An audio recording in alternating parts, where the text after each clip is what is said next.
जब भी कोई अर्निंग शुरू करता है, अर्निंग स्टार्ट करते ही उसके माइंड में आता है कि मैं अपनी सैलरी को कहाँ इन्वेस्ट करूँ, किस तरीके से सेव करूँ, जिससे कि कुछ टाइम बाद उसको एक अच्छा खासा उसका इन्वेस्टमेंट तैयार हो जाए, अच्छा खासा उसको अमाउंट मिल जाए, जिससे वो अपने गोल को इजीली अचीव कर सके। जो भी ऑप्शंस हमारे पास आते हैं हम सोचते हैं इसमें इन्वेस्ट करें, इधर इन्वेस्ट करें, लेकिन कभी कभी हम मिसगाइड भी हो जाते हैं। आज मैं आपको कुछ ऐसे ही टिप्स देने वाली हूँ। अगर आप उन टिप्स को यूज करेंगे तो डेफिनेटली कुछ टाइम बाद एक आप अपना अच्छा खासा कॉर्पस तैयार कर पाएंगे और आपका जल्दी अमीर बनने का सपना भी पूरा हो पाएगा।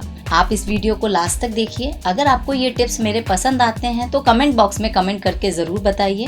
मैं पारुल वर्मा, आपकी फाइनेंशियल एडवाइजर, आज आपको कुछ ऐसे ही टिप्स बताऊंगी जो कि आपके इन्वेस्टमेंट को मल्टीप्लाई करने में आपको हेल्प करेंगे।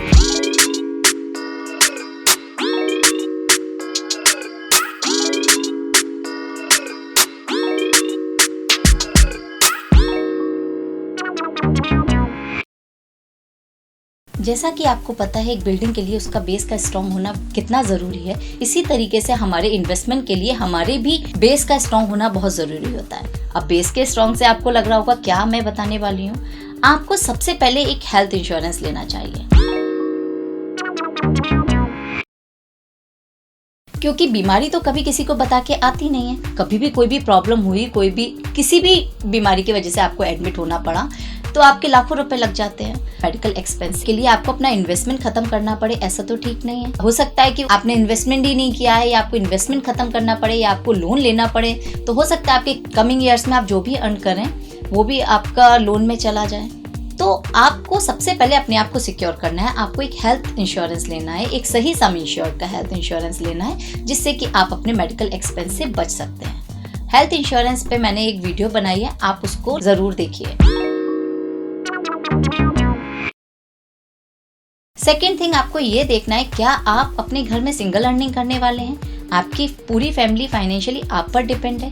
हो सकता है बहुत से मेल सिंगल अर्निंग करने वाले होते हैं घर में, बहुत सी फीमेल सिंगल अर्निंग करने वाली होती हैं।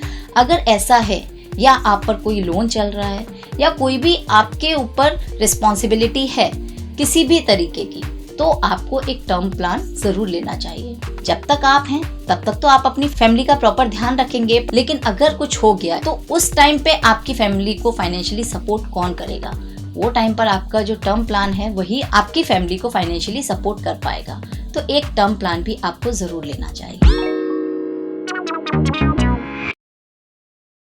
थर्ड, आपको ये ध्यान रखना है कि आपकी जो भी सैलरी है, सपोज आपकी 50,000 सैलरी पर मंथ है, तो आपको अपनी सैलरी का मिनिमम 3 मंथ्स का, मैक्सिमम 6 मंथ का अमाउंट एफडी में रखना चाहिए।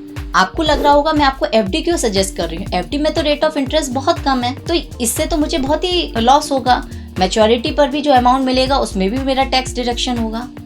बहुत से लोग तो एफडी में बहुत ज्यादा अमाउंट रखते हैं, अपनी पूरी सेविंग एफडी में ही रखते हैं, लेकिन मैं ये बोलूँगी आप अपने सारा अमाउंट, अपनी सारी इन्वेस्टिंग एफडी के थ्रू नहीं कीजिए, क्योंकि एफडी में रेट ऑफ इंटरेस्ट कम होता है और डे बाय डे और जितना आगे की कमिंग ईयर्स में इसका रेट ऑफ इंटरेस्ट कम होता जाएगा। सेकेंड थिंग, आपको जो मैच्योरिटी पे जो पैसा मिलता है उस पे आपका टैक्स डिडक्शन होगा, तो वो आपके लिए एक सही इन्वेस्टमेंट नहीं है। लेकिन मैं आपको बोल रही हूँ आपको मिनिमम आपकी सैलरी का 3 मंथ का अमाउंट या मैक्सिमम 6 मंथ का आपको क्यों एफडी में रखना है।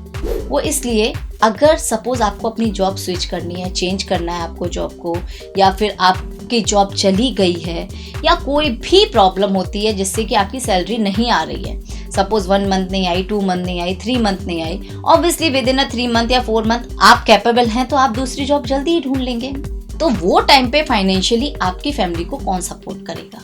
वो टाइम पे आपका मंथली जो खर्चा है वो आप कहाँ से निकालेंगे?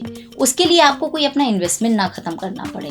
तो अगर आप मिनिमम 3 मंथ का या मैक्सिमम 6 मंथ तक का अमाउंट अगर आपके पास एफडी में है तो आपको कोई भी एक प्रेशर नहीं रहेगा। अगर आपने ये तीनों स्टेप किए हैं तो आप एक फ्री होके, ध्यान कीजिएगा, फ्री होके आप अपना इन्वेस्टमेंट कर पाएंगे।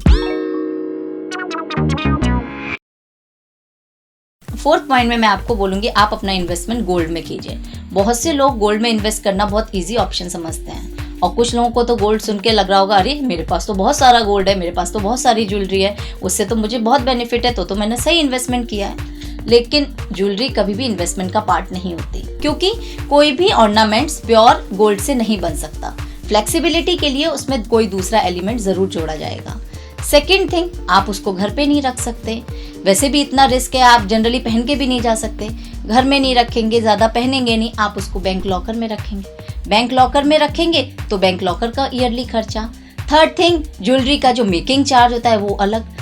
आप जब उसको जिस अमाउंट पे खरीद रहे हैं, जब आप उसको सेल करने जाएंगे तो आपको उसमें ज़्यादा बेनिफिट नहीं होगा, उसमें लॉस ही होगा। अगर आप उसमें अपना बैंक लॉकर का खर्चा इंक्लूड करेंगे, आप मेकिंग चार्ज इंक्लूड करेंगे, तो आपको पता चलेगा कि ज़्यादा तो डिफरेंस आया ही नहीं। गोल्ड अच्छा ऑप्शन है इन्वेस्टमेंट का, बट गोल्ड ज्वेलरी अच्छा इन्वेस्टमेंट नहीं है। आपको अगर गोल्ड में इन्वेस्ट करना है तो आप गोल्ड बिस्किट ले लीजिए, लेकिन गोल्ड बिस्किट के लिए भी आपको लॉकर लेना पड़ेगा। अगर आप लॉकर के भी खर्चे से बचना चाहते हैं तो आप ई गोल्ड में भी इन्वेस्ट कर सकते हैं। ई गोल्ड के लिए आपको लॉकर की भी जरूरत नहीं होगी।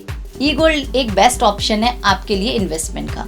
आपको ऑनलाइन उसको परचेज करना है, जब चाहे आप तब उसको सेल कर सकते हैं, उसमें आपको कोई भी लॉस नहीं होगा। सेकेंड थिंग, अगर आपको चाहिए तो आप उसको होम डिलीवरी भी करवा सकते हैं, और ये एक सेफ ऑप्शन है ऑनलाइन गोल्ड परचेज करने का या गोल्ड में इन्वेस्ट करने का। ई गोल्ड पे मैं एक नेक्स्ट वीडियो में आपको एक्सप्लेन करूंगी कि आप किस तरीके से ई गोल्ड में अपना पैसा लगा सकते हैं। भाई इमरजेंसी के लिए तो आपने गोल्ड ले लिया, जब भी आपको जरूरत होगी आप गोल्ड लेंगे और सेकेंड डे सेल करना है तो कर सकते हैं, कोई भी लॉस नहीं होगा। अब आपको अपना गोल डिसाइड करना है। आपको ये गोल डिसाइड करना है कि आपको इन्वेस्टमेंट किस पर्पस चाहिए। भाई बहुत से लोग करते हैं कि मुझे अपने बच्चे की एजुकेशन के लिए चाहिए, बच्चे की शादी के लिए चाहिए, या फिर अपने रिटायरमेंट के लिए चाहिए। तो आप ये देखिए कि भाई अगर आपको आज बच्चा बॉर्न हुआ है तो आपको पता है कि 17 ईयर्स पे या 18 ईयर्स पे मुझे फिक्स अमाउंट इतना मुझे नीड होगी, इतना रिक्वायरमेंट होगी। भाई मुझे अगर MBBS कराना है बच्चे को या फिर इंजीनियरिंग करानी है तो मुझे पता है अगर आज 10 लाख का खर्चा है तो कमिंग 15 ईयर्स में या 18 ईयर्स में नियर अबाउट वो 30 लाख का खर्च होगा या 25 लाख का होगा, जो भी आपके अकॉर्डिंग लगता है। तो वो आपको एक फिक्स्ड अमाउंट 15 साल बाद या 20 साल बाद आपको ज़रूरत होगी। तो ऐसा इन्वेस्टमेंट जहाँ पर कि आप कोई भी रिस्क नहीं ले सकते, क्योंकि अगर आपने रिस्क लिया, सपोज आपने मार्केट में पैसा लगाया और आपके बच्चे का एडमिशन होना है, तो आप बच्चे को ये तो नहीं बोलोगे बेटा ये साल नहीं, मार्केट ठीक नहीं है, नेक्स्ट ईयर लूंगा, ये साल तो मैंने अगर लिया तो मेरा लॉस हो जाएगा। क्या आप अपने बच्चे से ऐसा कह सकते हैं? नहीं कह सकते। तो ऐसा इन्वेस्टमेंट जहाँ कोई भी रिस्क नहीं ले सकते, उस गोल के लिए आप कोई एक गारंटीड मनी बैक प्लान भी ले सकते हैं। गारंटीड मनी बैक प्लान बहुत सी इंश्योरेंस कंपनीज देती हैं, जिसमें कि वो आज जो गारंटी देती हैं कि आज अगर आपने ये पॉलिसी ली तो आपको फिक्स्ड 10 ईयर्स पे, 15 ईयर्स पे या 20 या 18 या 20 ईयर्स पे आपको जो भी गारंटी दी गई है उतना आपको मिलेगा। उसमें कोई भी डिडक्शन नहीं होगा, चाहे मार्केट ऊपर हो या नीचे हो, जो भी गारंटी दी गई है उतना आपको मिलेगा। आपका वो पैसा टैक्स फ्री होगा। जितने टाइम तक आपकी पॉलिसी चलेगी उतने टाइम तक आपकी लाइफ भी इंश्योर होगी। तो जिस गोल के लिए आप रिस्क नहीं ले सकते, इस प्लान में आप इन्वेस्ट कर सकते हैं। अगर आप चाहते हैं कि आपको अच्छा रिटर्न मिले तो आप रियल एस्टेट में भी लगा सकते हैं। आप रियल एस्टेट में लगाने से पहले ये देखिए आप जिस जगह पैसा लगा रहे हैं उसका रेट अभी कम है, लेकिन कमिंग 10 ईयर्स में या 15 ईयर्स में उसको आपको ज्यादा अमाउंट रिटर्न मिले, आप उस जगह लगाइए। सेकेंड थिंग, रियल एस्टेट में आप लोन लेके नहीं लगाइए, क्योंकि अगर आपने लोन लिया तो उतना को इंटरेस्ट दे देंगे, अगर आप उस इंटरेस्ट को कैलकुलेट करेंगे तो आपको ज्यादा बेनिफिट नहीं होगा। तो आप एक चीज का ध्यान रखिए, आपके पास अगर एक्स्ट्रा सेविंग है तो आप उसको रियल एस्टेट में लगा सकते हैं। बहुत से लोग बोलते हैं कि आप म्यूचुअल फंड में डालिए, शेयर मार्केट में डालिए, स्टॉक में डालिए, राइट, उसमें आपको रिटर्न्स अच्छे मिलते हैं, लेकिन कोई भी आपको गारंटी से नहीं कह सकता कि आपको इतना रिटर्न मिलेगा ही। आपको उसमें लॉस भी हो सकता है, बेनिफिट भी हो सकता है। तो आपको ये देखना है कि आप अपना कितना पैसा रिस्क में लगा सकते हैं। तो आप अपने पैसे को इस तरीके से डिवाइड कीजिए कि अगर आप उसको इन स्टार्टिंग के 5 ऑप्शन में अपना पैसा डाल चुके हैं तो आप थोड़े पैसे को रिस्क में भी डाल के देखिए। अगर आप रिस्क ले सकते हैं तो आपको इसमें अच्छे रिटर्न मिल सकते हैं। तो म्यूचुअल फंड और स्टॉक को भी आप चूज कर सकते हैं एज अ इन्वेस्टमेंट, लेकिन म्यूचुअल फंड या स्टॉक में जो भी आपको रिटर्न पे अमाउंट मिलेगा उस पे आपको 30% टैक्स देना होगा। बहुत से लोग क्या करते हैं, अपना पूरा पैसा म्यूचुअल फंड में डाल देते हैं, या पूरा पैसा उन्होंने डाल दिया अपने गारंटीड मनी बैक प्लान में, या गोल्ड में, या रियल एस्टेट में। तो आप किसी भी एक जगह अपना पूरा पैसा इन्वेस्ट नहीं कीजिए, उसमें आपको बेनिफिट होने के चांसेस कम होते हैं। जैसे कि हमारी बॉडी के लिए vitamin A, B, C, D every vitamin required है, कैल्शियम रिक्वायर्ड है, मिनरल्स रिक्वायर्ड है, तभी हमारी एक हेल्दी बॉडी बन सकती है। इसी तरीके से अगर आप एक अच्छा इन्वेस्टमेंट करना चाहते हैं तो आप किसी एक पर्टिकुलर जगह पे पैसा ना लगाएं, अपने पैसे को इन 7 जगह पे अगर आप लगाएंगे थोड़ा थोड़ा तो आप डेफिनेटली अच्छा इन्वेस्टमेंट कर पाएंगे। आई होप आपको ये मेरा वीडियो पसंद आया हो। अगर मेरा वीडियो पसंद आया है तो इस वीडियो को लाइक कीजिए, शेयर कीजिए और इस चैनल को सब्सक्राइब कीजिए। Thank you.